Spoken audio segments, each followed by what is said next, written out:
Well, this morning we want to start a little study of the meaning of the terms we associate with knowledge. So I selected two terms that represent perhaps the polarized opposites of learning. They are knowledge and wisdom. Now, knowledge is something we all know about. It is conveyed to us through the public school system. We live it every day. Everyone who comes into the world practically is trained into some phase of it. Even Aboriginal people have their own standards of knowledge. And knowledge is very largely concerned with the problem of getting along in this world. How to live in the environment which no one really fits into exactly. Knowledge, therefore, is the knowledge of the folk. It is the thing we all depend upon for a common agreement on the ordinary subjects of daily existence. This idea of knowledge, however, is very surface. It is not depth, it is not wisdom, it is not insight. It is the communication of the common decisions of people. It is the way we have decided to teach our children. And what we are going to teach them is the knowledge that we know. And the knowledge that we know, I might mention, is not very good.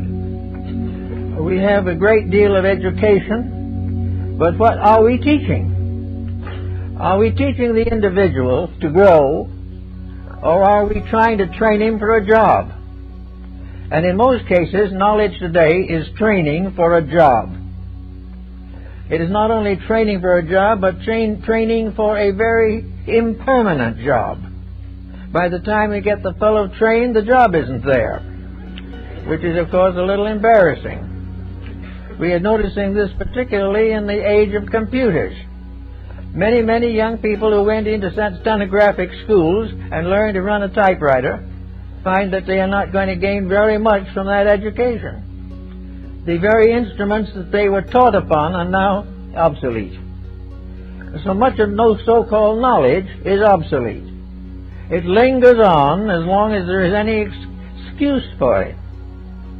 And there are many arts and crafts that have become obsolete in the present century. I think the old story of the buggy whip is probably as good as any. A man invented a buggy whip. It was the finest thing that was ever invented. He worked with it, built a factory, manufactured them, and spent 20 years selling buggy whips.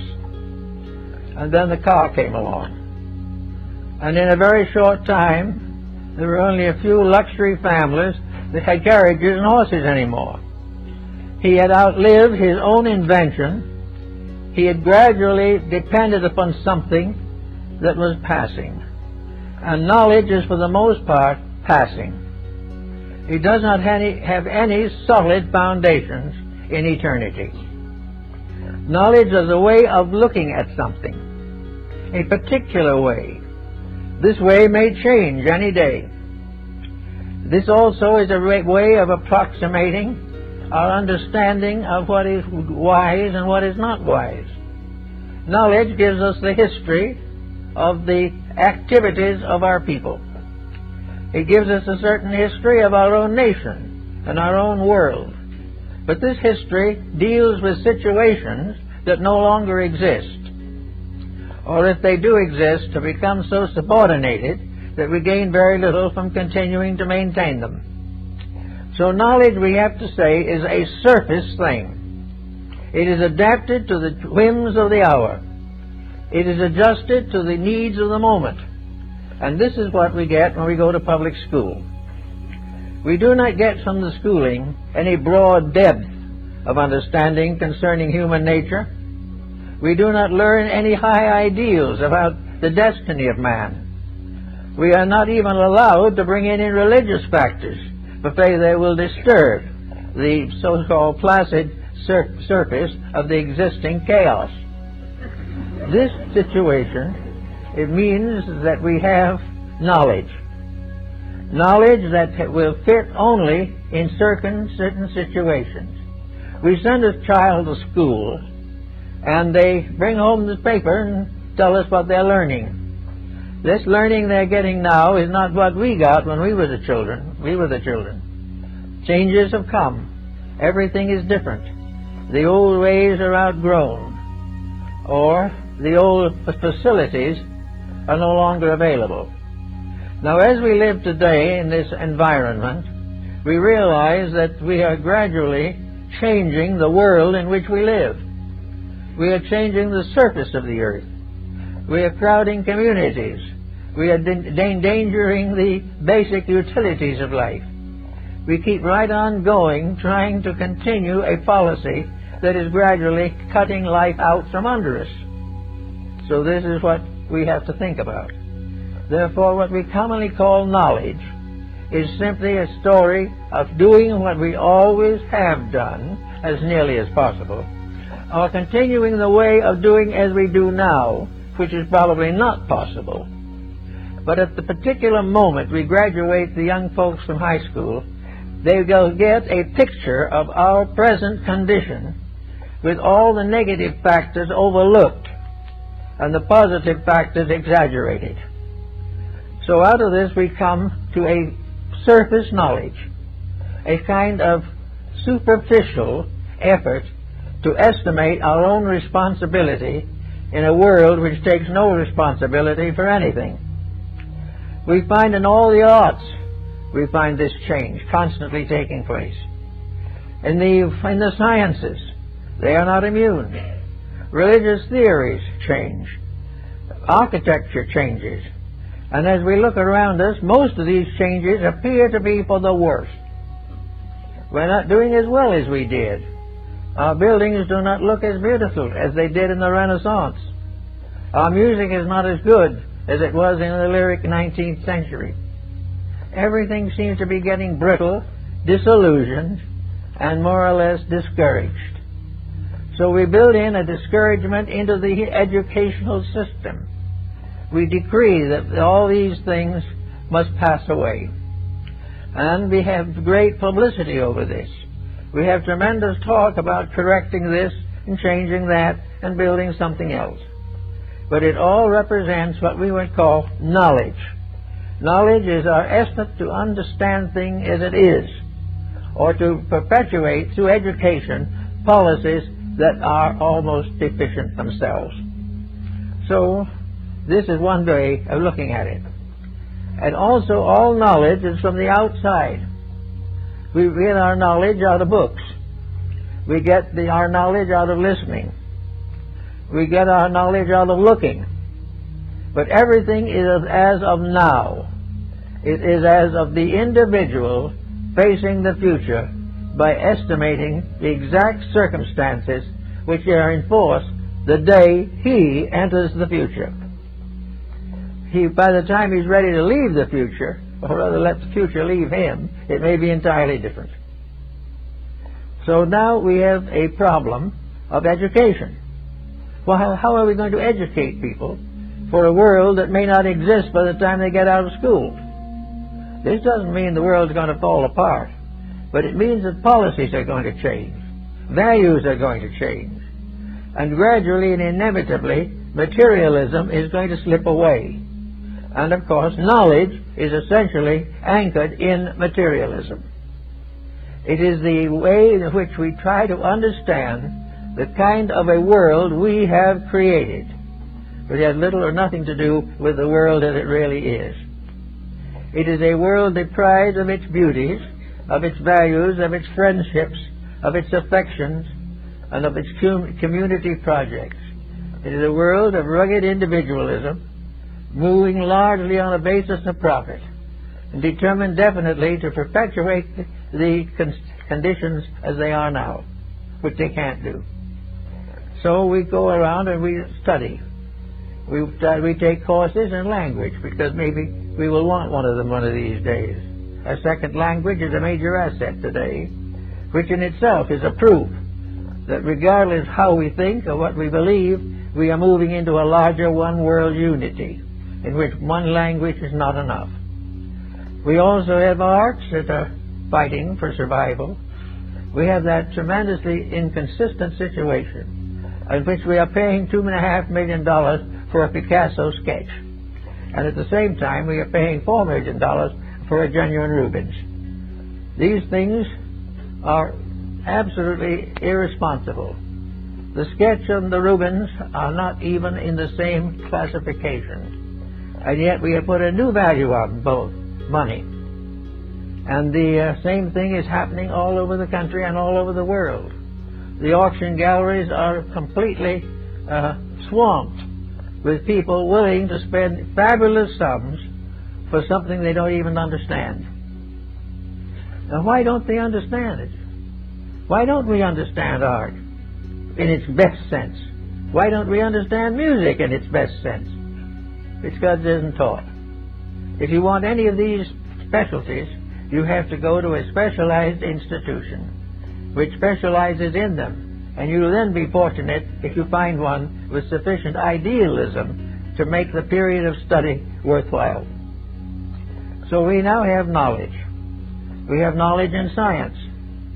But every time we look at knowledge now, we are sort of told that this is the ultimate. This is the absolute fulfillment of all these dreams. If we get this space platform out, it is going to change the course of ages. The most thing it's probably going to do is to run us further short in essential commodities. There is no reason to believe that if we put this spaceship out there long enough, it's going to solve anything. Because we're not out there. We're here. And we're using up the precious resources of here so that we can spend a few weeks out there, which isn't particularly valuable. We have all kinds of projects that are built upon what we think now. Our idea of the conquest of space is that we're going to be able to colonize it or find a possible use for it in the form of a garbage pail out there. We are believing definitely that space is something we're going to exploit as we've exploited everything else. And yet all the way along, we do not really solve anything. We do not understand anything. We are born ignorant and we die ignorant. And in between, we learn to make a living and a few learn to make a fortune. And when the whole thing is shaken down, where are we? The great values do not grow because we do not permit them to grow. We have no real reason to believe that we want to improve. We really only just want to stay the way we are and have more. We want to be a little wealthier, we'd like to be a little more famous, and we'd like a good solid contract with some studio for $1 million a year. The idea of really growing, of improving ourselves. The question, I talked to a young man not long ago. I said, why don't you try improving yourself? Well, he says, do you know anyone who's doing any better than I am? Why should I improve myself? Nobody else does. And this is what is happening to a world that has a public school system, has all kinds of advantages, and is staffed by individuals who are completely devoid of real understanding of what value constitutes. Where are the philosophers of the 20th century? Where will be the philosophers of the 21st century? Are they all going to do what they are doing now, keep their noses so close to the grindstone that they can't see anything beyond the mess they are creating now? This all ends in the problem that knowledge is not the end. Knowledge is not a real end of anything. It is simply a becoming aware of the way things are being mishandled at the moment. It also has something to do with the idea that if we can make the same mistakes, we may be able to be as rich as the people we don't like. But this is going to be a little difficult. So we have now this wide world, art, sciences, nations, academies, institutes, everything you can think of, all dedicated to some great program and no great program. No actual realization. The only thing we have is a great mass movement against which a few thoughtful individuals have braced themselves in an effort to survive the common contagion. So we ought to have to remember that when science says it has a cure for something, it'll have a different cure next year. When we buy something because it is best, then there was never one like it. Within 2 years, there will be one much better. All the way along, these things go, but when it comes to the values of life, is the American home any stronger than it was? Are our young people growing up clean? Are the various forms of business we're involved in, are they honorable? Is the average person building a character that he can live with for the rest of his life? Are we fair to the children or the aged? Or to the sick or the well? To the rich or the poor? Everything goes along carefully covering up the weaknesses of every phase of it. And under the general heading of knowledge, we place a limitation upon what we can think, what we can believe, and how we should interpret the facts of life. So now, here and there is a breaking through into another dimension. Knowledge is beginning to mean something that solves something, rather than simply perpetuates. We know that young people are going to school. Knowledge now is how to get sufficient insights to get a good job. Also, while this is happening, the moral structure of youth is collapsing. And with this falls also most of the older generation. We do not recognize that by living on the surface of thinking, we are condemning ourselves to the errors and fallacies of surface living. We are not here to live on the surface of the mind. We are not here to live only on the pleasures of the mind, or the pleasures of the flesh, or the pleasures of the heart, or the pleasures of luxury. We are here as individuals to improve, to grow, to think, and to understand life. We are also here, if possible, to see that we can pass on to another generation a world a little better for our having been here, rather than a world falling apart because of our mistaken understanding. Now, on the opposite side of this is wisdom. Now, how shall we define wisdom? Wisdom is no longer a surface. Wisdom is now an interpretation of value. Every bit of so-called knowledge is capable of being examined by wisdom. There is nothing that we do, nothing that we have, nothing that we hope that does not in some way tie into the concept of wisdom. And wisdom can be suggested as meaning. It is the something that amounts to something. It is something that makes an experience more important than 30 days in jail. It is something that makes it more important to stay sober than to try to get sober. Wisdom begins to use the ideas that we find in knowledge and ensoul them, give character to them, give meaning to them, and bestow upon each one of them a dimension of growth. All growth has to be included. Knowledge has to grow. And the moment knowledge grows now, it becomes associated with fallacies because of inexperience. We are not able now to use knowledge in a dimension of growth. Actually, knowledge comes to us from the outside. The interpretation of knowledge comes to us from the inside. We are gradually learning that from the inside of ourselves, we have to explain the things that are happening in the outside world. Now, this isn't easy, because the things that are happening on the outside are inconsistent with most of the values that come from the internal life of the person. The thing that has made this matter endurable is the fact that the inside wisdom of the individual has not been developed.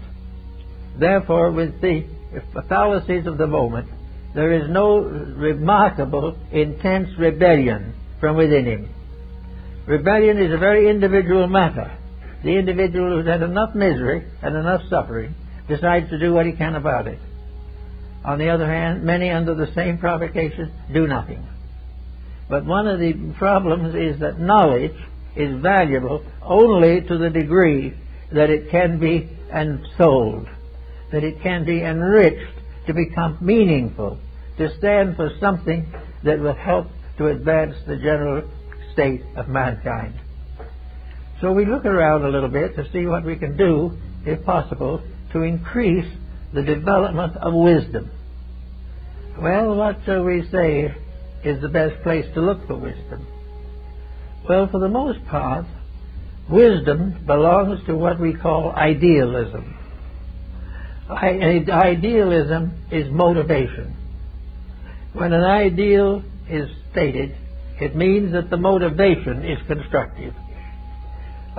Constructive motivation means that it is dedicated to common good, that it is dedicated to well-being, that it is not going to compromise to allow for the corruption of value. So when we begin to think of wisdom, we take the home that is broken by knowledge and put it together again by mercy. We try to do something to mend with the heart that which has been injured by the mind. We do everything that we can to ensoul the knowledge that has hurt us. And in so doing, we discover that this knowledge can suddenly become a tremendous source of good. But it is only good when it is ensouled. There is no good in the fact that it is a general average or adage that honesty is the best policy. It is only transformed into wisdom when the practice of honesty proves this, and proves it by changing the patterns of life. Life goes on under knowledge. Life is changed under wisdom. Life grows because deeper and fuller meanings are bestowed upon it. It challenges the individual to grow. It does not leave him to be born and to die in the same misery. It does not leave him with a broken home or rebellious children. It does not leave him with incurable ailments caused by his own foolishness. All the way along, wisdom cures, heals, transforms into a better way of life. And yet it has to work with the same factors. The individual has to keep the job. But having kept the job, the wisdom steps in and tries to do something to this job, by means of which the person working in it is not only making a living, but is making a life that is important. If the individual can go to work every morning, 9 o'clock for 40 years, and come out at the end of that time simply old and tired, and yet with the same job and with the same limitations, the individual who has a certain genius for growth within himself can transform this by conquering the job, by making something out of it that fulfills, and getting away from the monotony of worthlessness. That is another one of the problems of knowledge.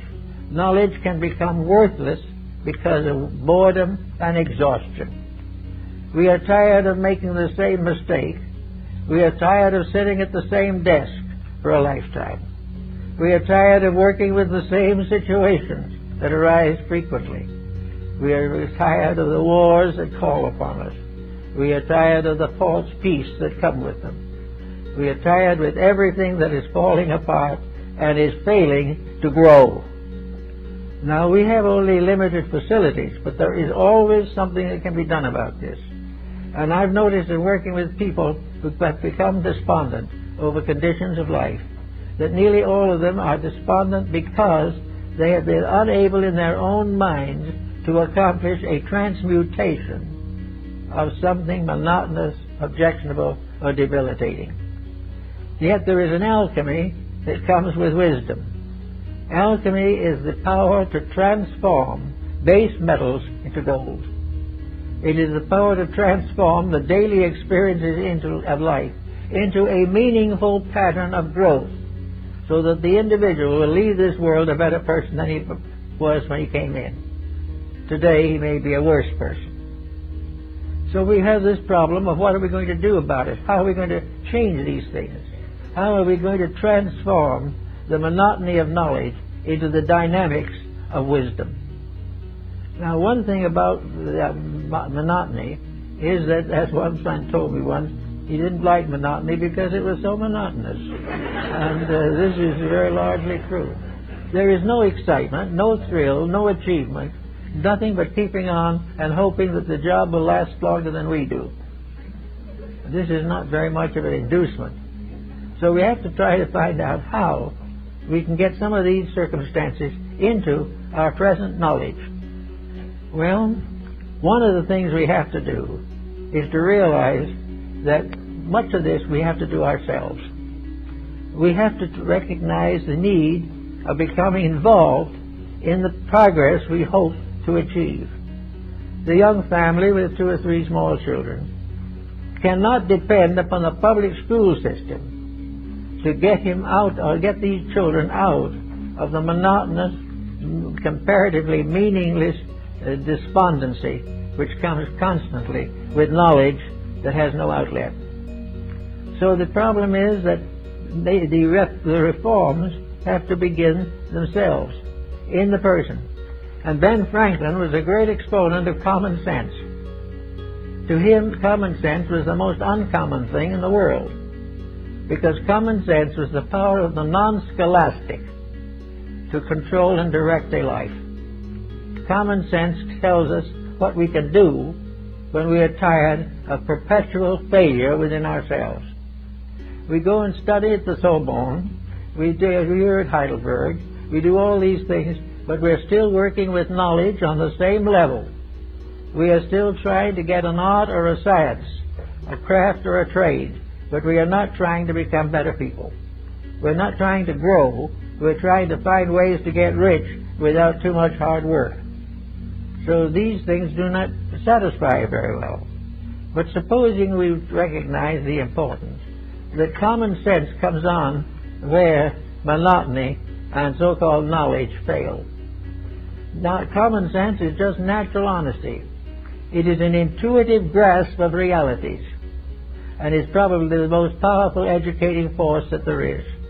And yet we don't dare to trust to it, because common sense may teach us to go in the opposite direction from that in which we look for profit and fame.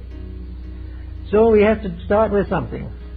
And those who are out of school and about settled down in life have a great opportunity to begin to experiment with the ensouling of facts. When a fact ensouled becomes a truth, and we are in need of more truths. We are needing very definitely people whose vision extends far enough into the future to really understand what we're up against, but to really know the condition we're building for ourselves. There's a lot of talk now about the 21st century, and there's a lot of evidence wandering around that we're already trying to ruin it. Not because we mean to, but because we're taking knowledge instead of wisdom to work with. We are not trying to learn how to change that which has obviously failed. We are trying to figure some way to perpetuate that which was never real. So we have to think a little bit about getting into line for more wisdom, and getting prepared to realize that everything in nature consists of a body and a soul. Now, it's hard to think of the soul as being associated with logic. We hardly have difficulty in imagining that things that are the common usage of mankind have souls. And yet arithmetic has a soul. Music has a soul. Art has a soul. Digging ditches has a soul.